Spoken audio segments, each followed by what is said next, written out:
Prossiga, irmãzinha, e chute-o, diz o irmão da garota para ela. E fala que pessoas como aquela devem aprender qual é o lugar delas. Em choque com aquela situação, a garota imóvel observa atentamente ao garoto que continua sem dizer nenhuma palavra. Ela então cerra seus punhos e caminha em direção ao menino. Muito bem, ela fala, enquanto para diante do garoto.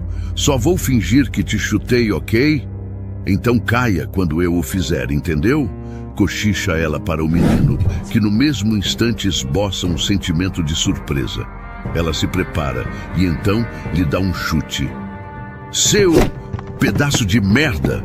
A garota exclama. E no mesmo instante o garoto cai em direção ao chão. Ela toma um susto e pensa: nossa! Como ele caiu forte. Excelente, minha irmã! Fala seu irmão enquanto o garoto fica estribuchado no chão.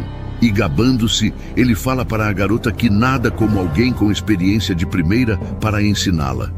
Com a voz trêmula, ela apenas concorda dizendo: sim.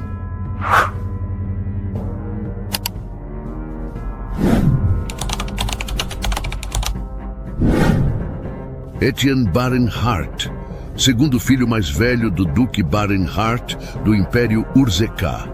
Ele imaginou que eu havia sido destinado a viver na riqueza, pacificamente, e com uma vida extremamente monótona para todo o sempre. Nossa história continua após um salto de tempo para o passado, onde vemos 4 irmãos muito próximos um do outro. Eram os 4 filhos do Duque de Barenhart. Acontece que havia uma tradição nessa família. Era comum entre eles que sempre o filho mais velho ficasse com toda a herança, e todos eles concordavam com isso. Jamais esperavam por um conflito avassalador. Então, escuta-se uma voz. Irmão Etienne, hã? Diga, Ed, o que deseja? Responde Etienne para seu irmãozinho pequeno. Então o menino pergunta para ele quem havia sido o seu primeiro amor. Surpreso com a pergunta, Etienne fala para o garoto: como assim? E repete as palavras ditas pelo menino em tom de interrogação. Primeiro amor? Então o pequeno garotinho diz para ele que acreditava estar apaixonado. Fala que já havia visto uma infinidade de olhos azuis, porém, que nunca tinha visto olhos tão azuis como aqueles. E ressalta que pareciam com o oceano. O garoto continua descrevendo, dizendo que os cabelos castanhos eram tão brilhantes e imensamente compridos, e que se ela falasse que era uma ninfa mágica da floresta, que com certeza ele acreditaria. Etienne então fala para o menino que havia uma garota que não tinha tirado os olhos dele na última festa que teve, enquanto em pensamento imagina o quão fofo era aquilo. Não brinque comigo, irmãozão, fala o garoto para Etienne. Nossa história então salta para uma outra cena, onde aparentemente estão à procura de alguém. Encontrem-no! Alguém grita, e fala que ele tem cabelos curtos e olhos vermelhos. Comentam entre eles que será fácil de encontrá-lo, pois ele está vestido com roupas nobres e muito caras. Podemos ver Etienne fugindo desesperado, enquanto uma pergunta ressoa no ar. Como que as coisas chegaram a isso? Então podemos ver o irmão de Etienne caído no chão, passando muito mal. O garoto fala para Etienne que corra e fuja dali o mais rápido que puder, que aparentemente a madrasta deles teria colocado alguma coisa estranha em seus lanches. Isso foi tudo feito pela madrasta? O menino segue dizendo para Etienne fugir e ir embora dali o mais depressa possível, que ele precisava sobreviver. Novamente ouve-se gritos. Você não vai continuar fugindo eternamente, seu rato sorrateiro. Então, Etienne foi para longe dali e fugiu correndo o mais rápido que podia conseguir. Tão depressa que suas pernas tremiam e que ele mal conseguia se manter em pé.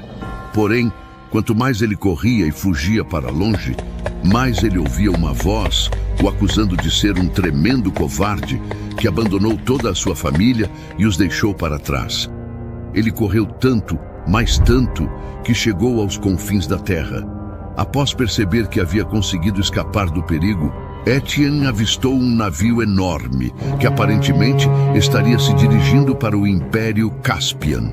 Ele usou o seu sobretudo como moeda de troca e conseguiu comprar uma passagem. Para conseguir matar sua fome e sede durante a viagem, ele usou toda a herança de sua família que estava carregando consigo. Um a um, ele usou, não sobrando absolutamente nada. Ao chegar em seu destino, um feiticeiro da região o ajudou dando abrigo e comida. O feiticeiro mudou a cor do cabelo de Etienne e dizia para ele que enquanto existisse a vontade de continuar vivo, ainda haveria um caminho a ser seguido. Em troca, Etienne trabalhava arduamente e, devido às péssimas condições em que vivia, por não estar acostumado com aquilo, ficava constantemente doente. A cada dia que se passava, mais a culpa por sobreviver ia lhe corroendo por dentro, pouco a pouco. Ele passou a ser perseguido e era sempre capturado e preso, sob a acusação de ser um escravo que teria ficado órfão apenas para conseguir escapar das autoridades. E então, nessas circunstâncias, passaram-se aproximadamente um ano inteiro, e o que antes era um nobre requintado e filho de um duque, passou a ser nada mais do que um estrangeiro perdido e sozinho, que a cada dia ficava mais e mais debilitado. Voltando para o presente, vemos Etienne deitado em um punhado de feno, dentro de um lugar que aparenta ser uma espécie de celeiro. Tremendo de frio, ele mal consegue descansar e segue atormentado em seus pensamentos, relembrando tudo o que aconteceu em seu passado. Me perdoe, Ed. Nesse momento, a filha do conde aparece diante dele, que continua ali, deitado e com os olhos fechados. Ela se aproxima e estende a sua mão em direção a ele, e em um ato de reflexo, Etienne abre seus olhos e se levanta rapidamente, agarrando a mão da garota. Uma cesta com alimentos que a garota trazia consigo acaba caindo no chão e ambos ficam surpresos com a reação um do outro. Etienne se pergunta o que a garota estaria fazendo ali e se questiona se ela não estaria apenas conferindo se ele ainda estaria vivo. A garota então pega a maçã que havia caído e oferece a ele, estendendo a mão. Surpreendido com aquilo, ele pensa: ela nem ao menos conseguia olhar para mim direito mais cedo, como se eu fosse um lixo qualquer. Ele se pergunta qual seria a intenção dela com aquela atitude e por que ela o incomoda tanto. Desde o início, ela me incomodou. Ele segue com seus pensamentos. Os dois estão frente a frente e, em um ato repentino, ele se aproxima da garota e a joga no chão. Ele fala para ela que ela é uma garota ingênua e muito estúpida e que não sente gratidão alguma por ela sonhar em salvar a vida dele.